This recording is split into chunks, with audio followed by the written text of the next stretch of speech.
Buenas y bienvenidos a nuestro canal Terraplanistas de España.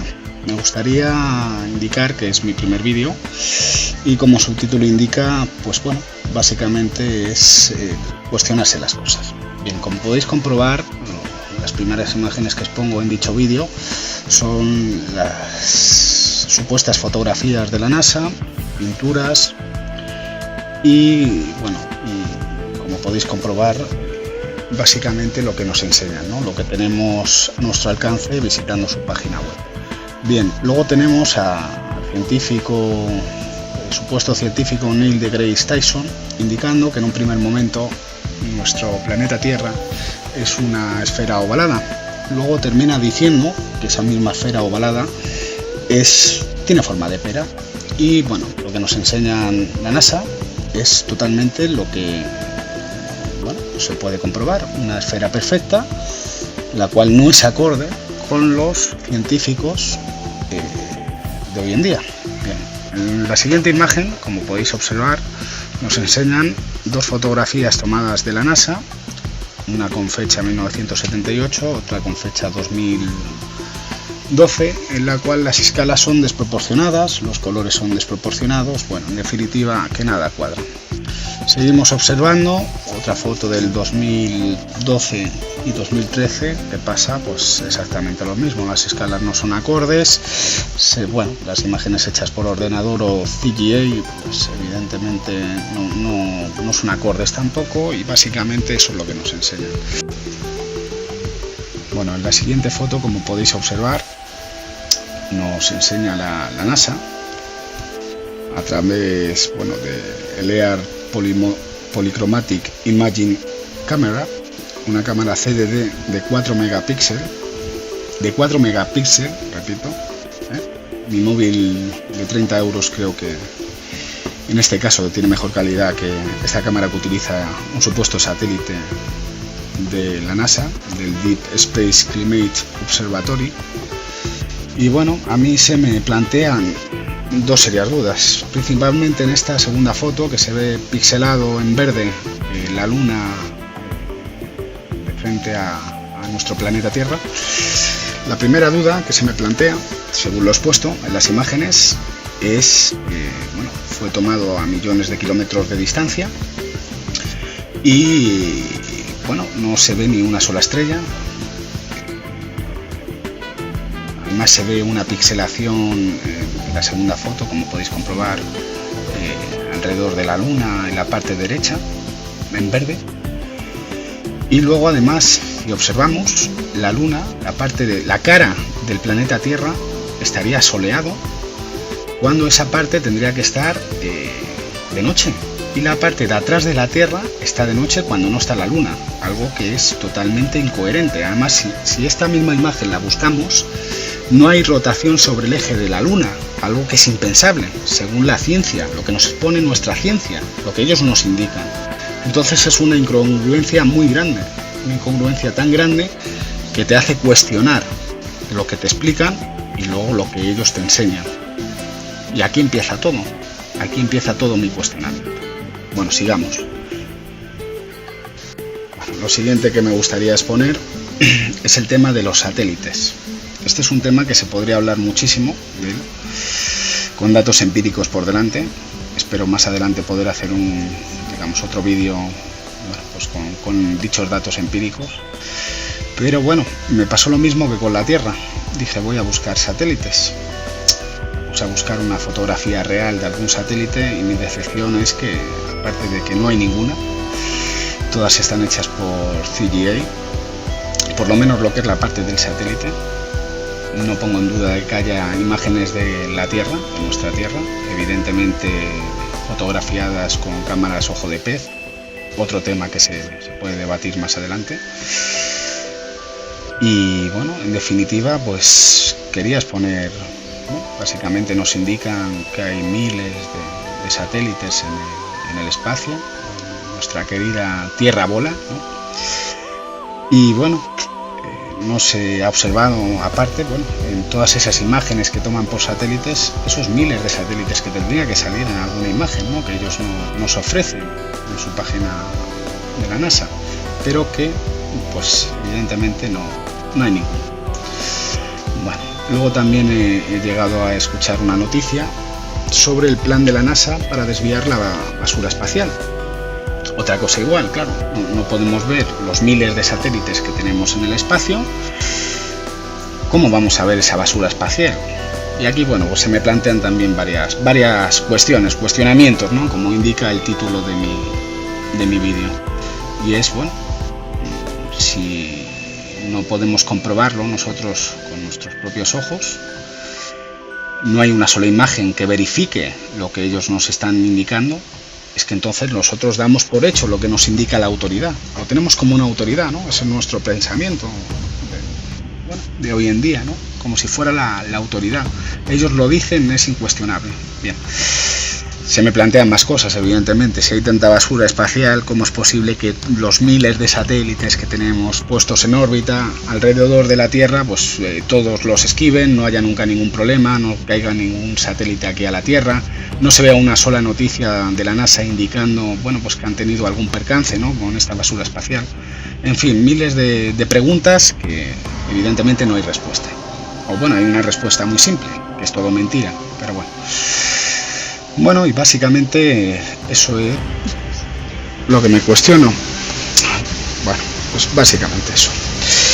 Quiero, bueno, terminar este vídeo, por lo menos la parte en la que he estado exponiendo, porque me cuestiono las cosas, con otro vídeo de una persona que ha hecho, en este caso, distintas compilaciones de básicamente lo que nos expone la NASA en su página, y bueno, para que vosotros podáis disfrutar de estos momentos tan especiales que nos brinda la NASA, ¿no?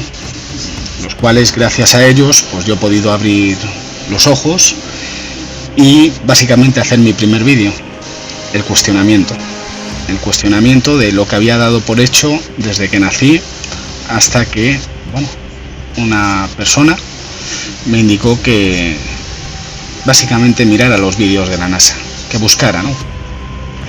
Y bueno, digamos que algo me hizo clic y dije, ¿por qué no? ¿Por qué no voy a mirarlo? Total, es una cosa que es incuestionable. Y al final, pues, estaba equivocado. Espero hayáis disfrutado un poco de mis reflexiones, y si os ha gustado, bueno, pues dejadme un like y hasta el próximo vídeo. Un saludo y gracias por visionarme. Os dejo con el vídeo. Que lo disfrutéis.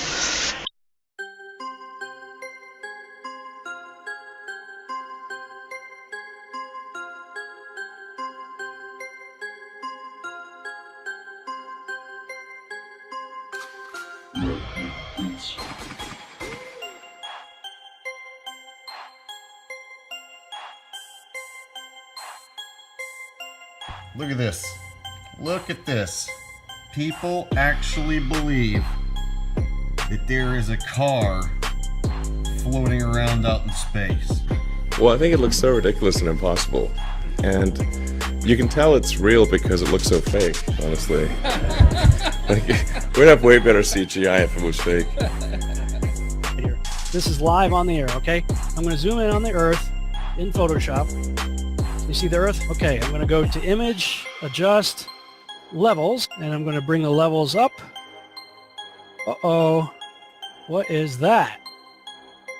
Why is there a square box around the Earth?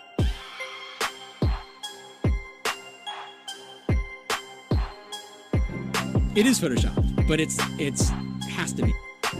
It is photoshopped, but it's has to be. It is the world that has been pulled over your eyes to blind you from the truth. What truth? that you are a slave, Neo. Like everyone else, you were born into bondage, born into a prison that you cannot smell or taste or touch. A prison for your mind.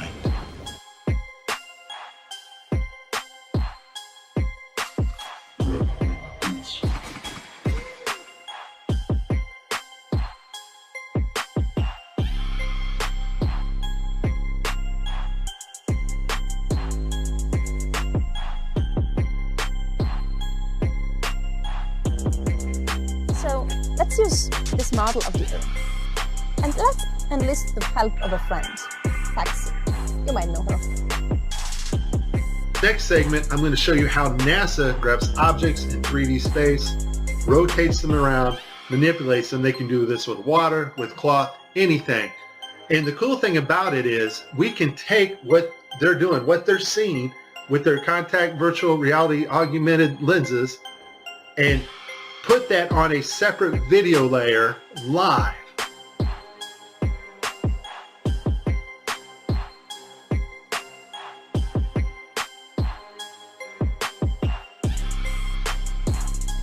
Okay, I have a lot of Tim Peake screw-ups, but this one here, the system glitches, the software does not track his hand properly, and Tim slips his hand underneath his other fingers, which is tightly holding onto the mic, which would be impossible.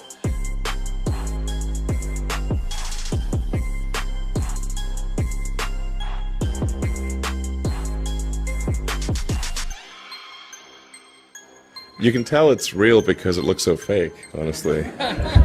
Like, we'd have way better CGI if it was fake.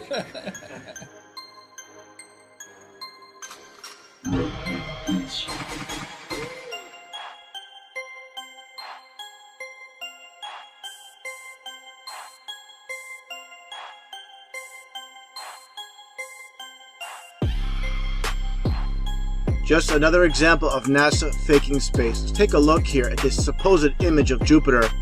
Nothing more than CGI fakery. The supposed auroras. Again, at NASA's official website, where it states Hubble captures vivid auroras in Jupiter's atmosphere. Here's the problem. The date of June 30th, 2016. Now take a look at this. Another so-called official image of Jupiter. This one's from back in 2014. You see the problem here? Now let's take a closer look at the supposed two images provided from NASA of Jupiter. All the clouds are in the same exact position. Here's a side-by-side. People can't see what's taking place here with NASA. Nothing more than fakery. I mean, give me a break. This is a complete insult. You have a brain in your head.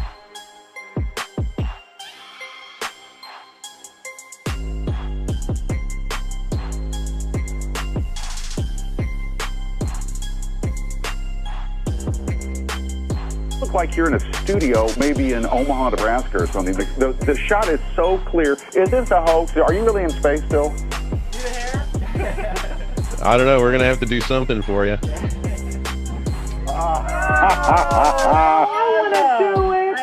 Oh, yeah, I can do that. Watch this. Is this a hoax? Are you really in space still?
Can you do a somersault right now?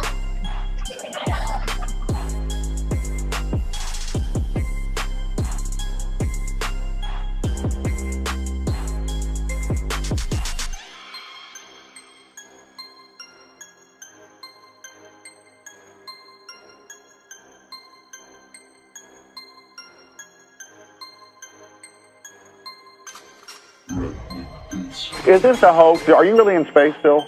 See the hair? See the hair? And they just start making stuff up. Yeah. Like that Neil Armstrong guy. Have you seen him on the talk shows? Neil Armstrong, you mean the first man to walk on the moon? Talk about a fish story. Yeah. Man, and they're buying it. Oh, yeah.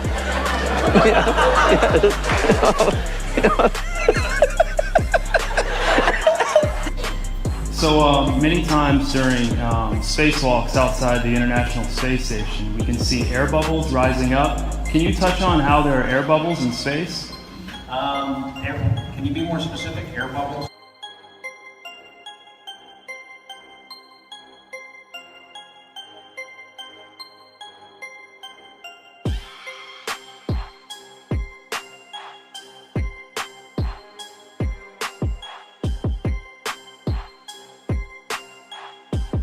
So yeah, like a lot of times during the footage, the NASA footage, you can see bubbles coming up out of the helmets or kind of from underneath you.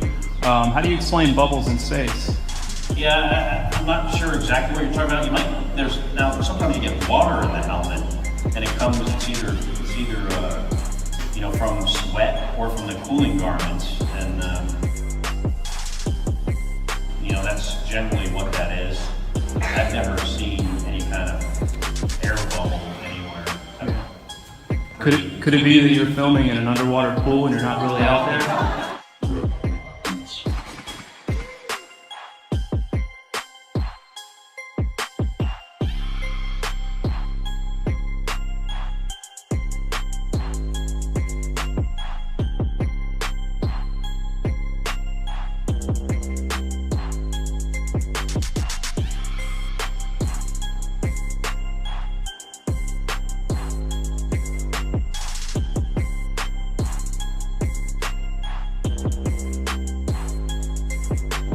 Let me tell you why you're here.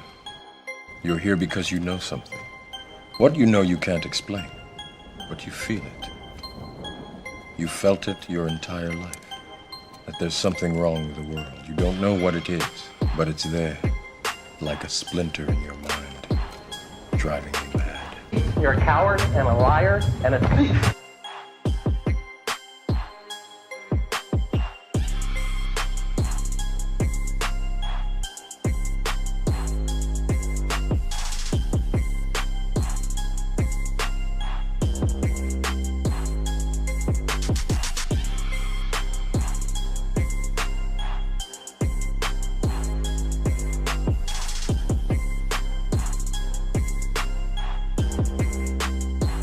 In 1986, the shuttle Challenger exploded about 74 seconds after takeoff, killing all 7 astronauts inside.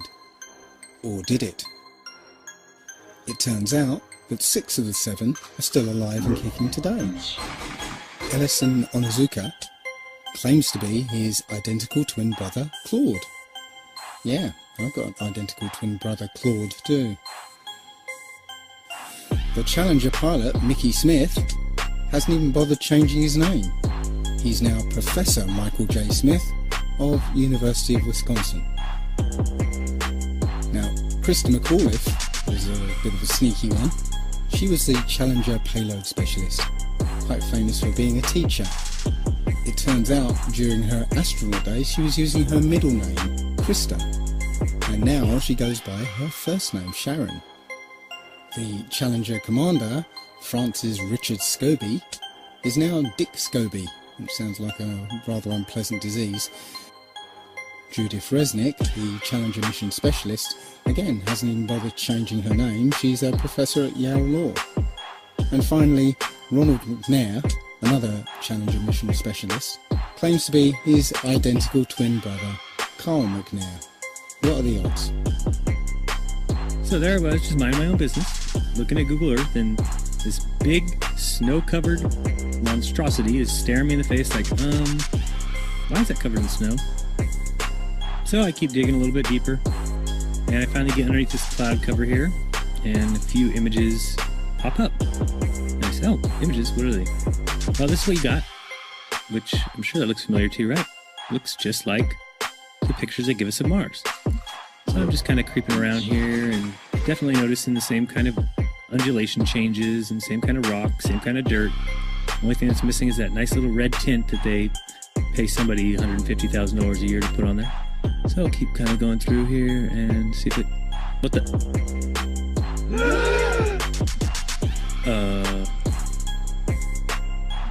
Yeah. So, I got another truck. Oh yeah, it says NASA. What's that say? Mars project? I think I found out where Mars is, guys. At some point in the future, we're going to look back and say, how did we do it without space? The kinds of technologies that we're testing out on space station are definitely helping us with our goals of going beyond low Earth orbit. Early in the next decade, a set of crewed flights will test and prove the systems required for exploration beyond low Earth orbit. Right now, we only can fly in Earth orbit. That's the farthest that we can go. And this new system that we're building is going to allow us to go beyond and hopefully take humans into the solar system to explore. As we get further away from Earth, we'll pass through the Van Allen belts, an area of dangerous radiation. We must solve these challenges before we send people through this region of space. We must solve these challenges before we send people through this region of space. There's a small problem with going to the moon, and inch by inch, NASA is leaking out that they know that there's a problem there. It's called the Van Allen belts, high radiation belts of charged particles around Earth, and we don't know how to get through them, they say. Well, isn't that interesting, because there sure didn't seem to be a problem back in 1969. The moon landing stopped in 1972 and we haven't been back. We haven't been beyond the Van Allen belts. NASA admitted that it had lost the original footage of man's first steps on the moon. To YouTube and watch A Funny Thing Happened on the Way to the Moon. It contains newly discovered evidence, which is part of the missing tapes, of outtakes from the first mission to the moon, of them falsifying a shot of being halfway to the moon. For NASA to come out and say that all the tapes were erased, I mean, it's incredible. Geraldo, this isn't just one tape. This is rooms of tape labeled Apollo 11 moon landing. Someone had to physically go and erase it. It's very challenging to try to prove we landed on the moon, and it shouldn't be challenging. The tape should be there. There should be plenty of evidence. I mean, it's proof right there. This is an official NASA photo of the first Apollo 11 lunar module landing on the moon. I mean, it's right there. This is proof, man. It's the picture's right there. It's landing on the moon. But the only problem I have with this picture is that it's taken from the moon.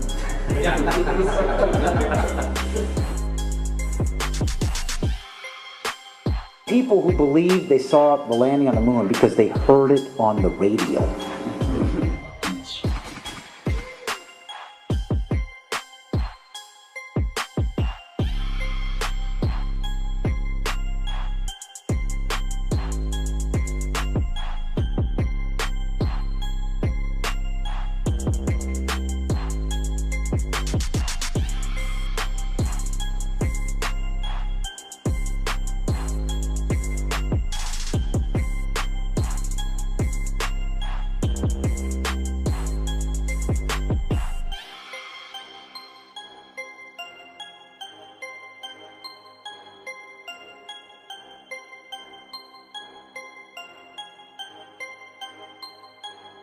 Here's a picture of the INSAT actually being deployed from the spacecraft. Did you see it in the background? There was a guy in the background, man. I'm not kidding you. You can't deny that that's someone in the background. There's a guy moving in the background.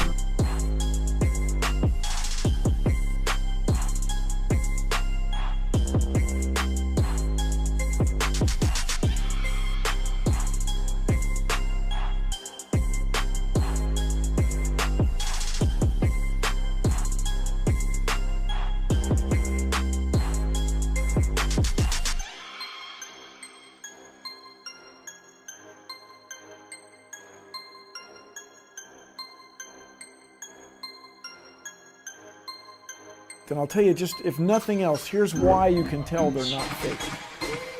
Just to create the paperwork That amount of paperwork would make faking it prohibitively expensive. No one could afford to generate that much documentation. All of that happened in a little town called York, Maine, across the United States from where we're talking to you right now. Across the United States from where we're talking to you right now. My research of the last year has led me to the conclusion that not even low Earth orbit is possible, that the International Space Station is a hoax, and all manned space travel is fake. First though, let's have a look at the International Space Station. I want to talk about some of the anomalies I see there. For the inside of the International Space Station, there are a couple of zero-gravity tricks that they use to fake it. The first is they have a complete mock-up of the International Space Station built on the inside of an airplane. And that airplane does a bunch of rises and falls. It does an upside-down parabolic trajectory, and that simulates zero gravity. The other main way they simulate the zero gravity is with suspension in front of a blue screen. And they use that trick for extended periods of time, for longer than 45-second segments. But they can't move around as much. They can't do the acrobatic flips and rolls in the extended mode. So there's full motion mode where they can fully move around, and that's faked in a plane. And then there's suspended or extended mode where they're suspended by wires in front of a blue screen. They don't move around as much, but they can make the scene last for a longer period of time. The extended mode is much quieter than the full motion mode. In full motion mode, you can actually hear the sound of the jet engines, the engines of the airplane. In every single scene of full motion mode, in every segment of the International Space Station, you can hear this loud sound, the sound of jet engines. You could argue that it's the air conditioning system. Check it out. Not even an office air conditioner is that loud. And why is there a loud sound in every segment of the International Space Station?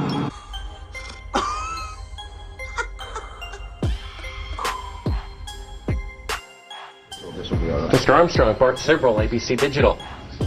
Wanted to give you the opportunity to swear on the Bible that you walked on the moon. Will you put your left hand on the Bible and swear to God that you walked on the moon?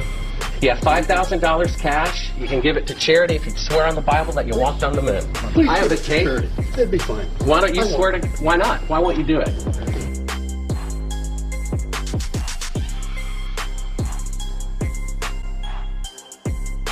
The Earth supposedly 23.4 degrees on its axis. And that leaves you, of course, the occultic number, again, 66.6 degrees off. Well, Earth is supposedly orbiting around the sun at 66,600 miles an hour.